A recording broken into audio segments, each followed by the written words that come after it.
గత 4 రోజులుగా తగ్గుతూ వచ్చిన బంగారం ధరలు మళ్లీ ఆల్ టైమ్ గరిష్టానికి చేరాయి. 22 క్యారెట్ల బంగారం 10 గ్రాముల బంగారం ధర ఒక్క రోజులోనే ఏకంగా 2700 రూపాయలు పెరిగి 85600 రూపాయలకు చేరింది. ఇక 24 క్యారెట్స్ 10 గ్రాముల బంగారం ధర 2940 రూపాయలు పెరిగి 93380 రూపాయలకు చేరింది. చైనా మినహా ఇతర దేశాలపై విధించిన సుంకాలను 90 రోజుల పాటు ట్రంప్ నిలిపివేయడంతో ఒక్కసారిగా బంగారం ధరలు బగ్గుమన్నాయి.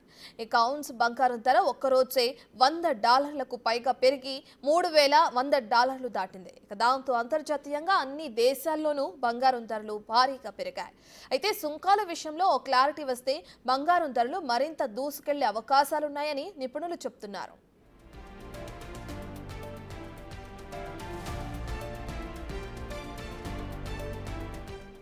మరోవైపు వెండి ధర కూడా పెరిగింది. కేజీ వెండి ధర 2000 రూపాయలు పెరిగి 1,04,000 రూపాయలకు చేరింది.